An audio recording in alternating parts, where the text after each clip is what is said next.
The buyer advisory is one of the most important consumer protection tools in Arizona real estate. It is not a formality, and it is not just a checklist. It is a written warning to the buyer that confirms a foundational rule of Arizona transactions. The buyer is responsible for investigating the property and the surrounding area, and the broker is not a substitute for professional inspections, legal advice, tax advice, or engineering evaluations.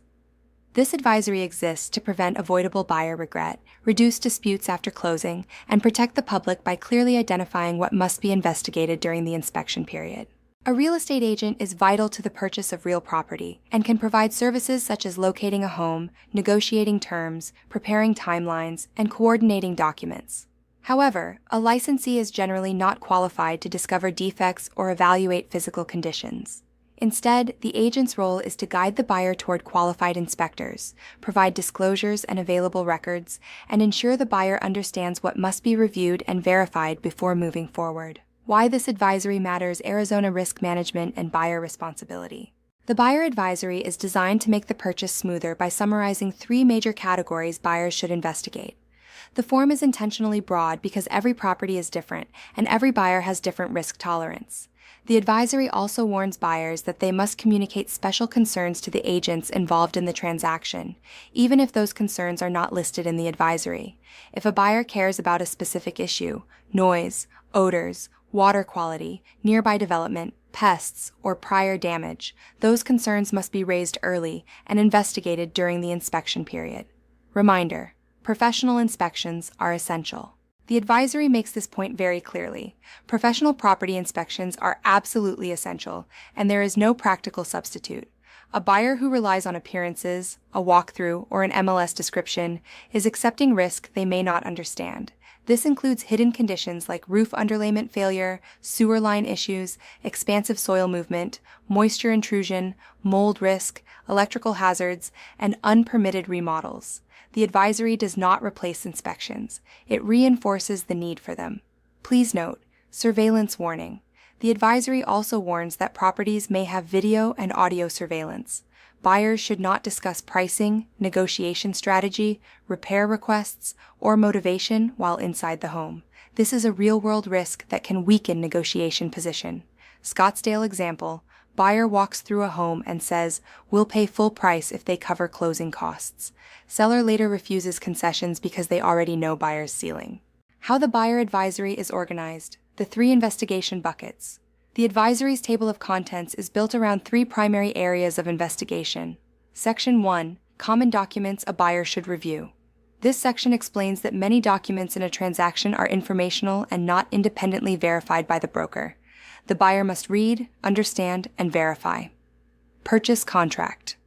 The buyer must understand rights and deadlines before submitting an offer. Contingency waivers create risk, including loss of earnest money or liability if the buyer cannot perform. Phoenix example: buyer waives appraisal contingency to win the home. Home appraises low. Buyer cannot bring cash difference. Buyer risks earnest money and breach claims depending on contract terms. MLS printout.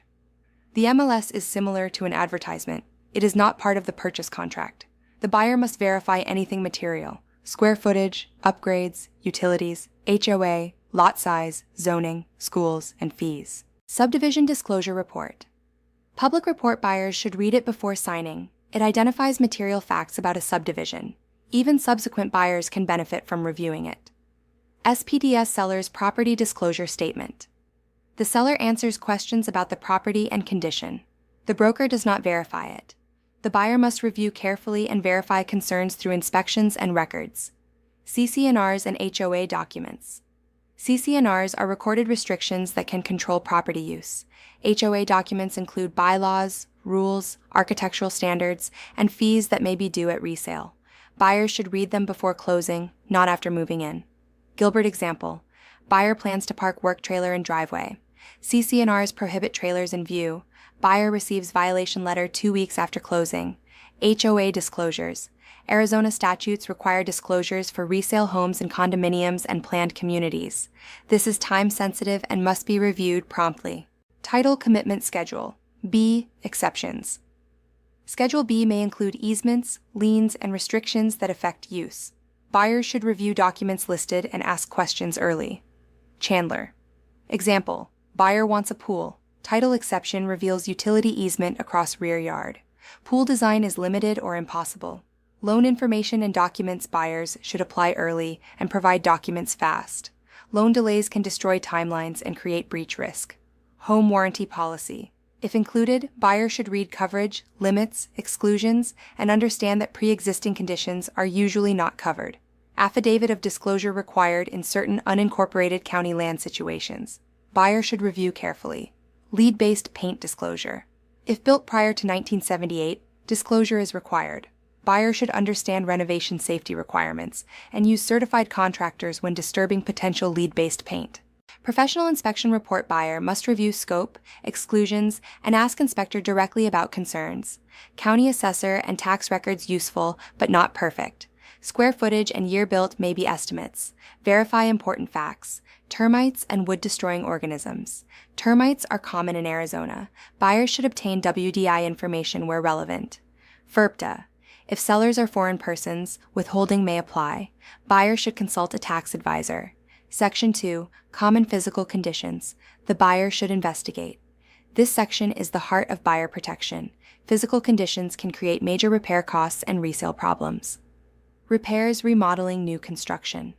The buyer should request permits and documentation for improvements. Verify work quality. Square footage, MLS, and assessor numbers may be estimates. If important, buyer should measure through an appraiser or architect during inspections. Roof. If roof is older, consider a roof inspection by a qualified professional. Pools and spas. Pool barriers and safety requirements apply. A pool inspection may be needed if excluded by general inspector. Septic and on-site wastewater treatment facilities. If not on sewer, facility inspection and transfer requirements exist. Buyer must confirm inspections are completed and review reports. Sewer. Even if on sewer, verify. A sewer scope can prevent expensive surprises. Water well issues.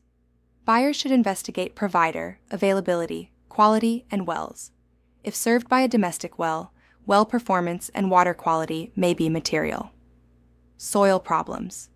Expansive soils, subsidence, fissures can cause movement and cracking. Consider a professional engineer if signs exist. Fire flood history. Past fire or flood can cause long-term hidden defects and mold risks. Buyer should consult specialists. Pests, scorpions, termites, roof rats, bed bugs, bark beetles vary by area. If disclosed or suspected, consult pest professionals. Endangered and threatened species. Land use restrictions may apply in certain areas. Deaths and felonies. Arizona law limits liability for failure to disclose deaths or felonies, so buyers must investigate if it matters to them. Indoor environmental concerns. Mold, radon, carbon monoxide, drug lab contamination, imported drywall concerns may require specialized testing. Property boundaries. If boundary concerns exist, consider survey. Encroachments and fence placement matter. Flood insurance. Flood zone status can change costs dramatically. Buyers should not rely on prior premiums and should obtain quotes. Insurance claims. History buyers can request claim history. Cost and availability can vary by property and neighborhood risk. Other systems plumbing, HVAC, electrical verify functionality and safety with professionals. Section 3. Conditions affecting the surrounding area. A home can be perfect and still be a bad fit if the surrounding conditions are unacceptable to the buyer. The advisory encourages buyers to investigate what is outside the property line. Environmental concerns, landfills, air quality, water quality, wildfire risk sources exist through ADEC and other agencies. ESLO-NEOS. Scottsdale areas may restrict land use and require preservation of natural open space. EMFs. The advisory points buyers to health research resources for personal comfort decisions.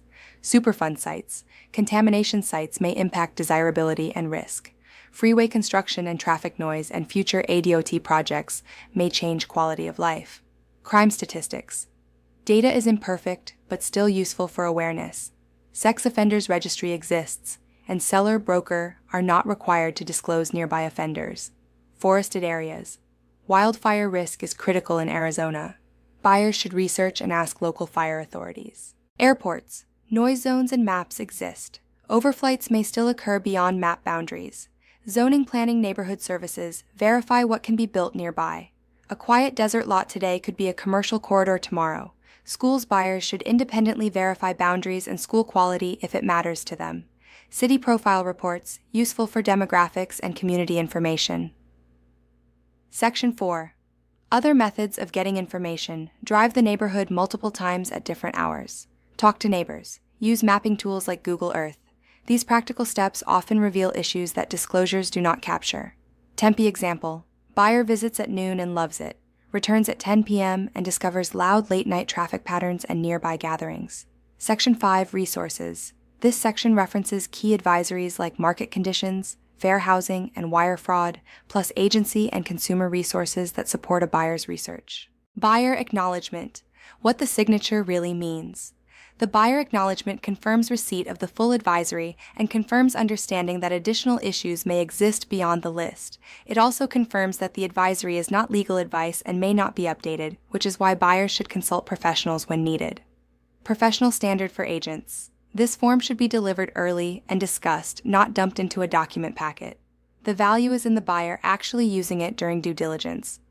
Discussion questions with answers. Why does the buyer advisory emphasize professional inspections even when a buyer has an experienced agent answer? Because agents are not qualified to discover defects or evaluate property condition, and inspections are the practical method to identify material defects during due diligence. If a buyer says, "I don't care about HOA rules," what should an agent recommend under the logic of the buyer advisory? Answer. The buyer should still review CC&R's HOA documents and disclosures because they become binding upon purchase and can restrict use fees and future resale options. What is the biggest risk of relying on MLS square footage without verification? Answer. MLS and assessor square footage can be inaccurate or estimated, and relying on it can lead to overpaying disputes and unacceptable functional differences for the buyer.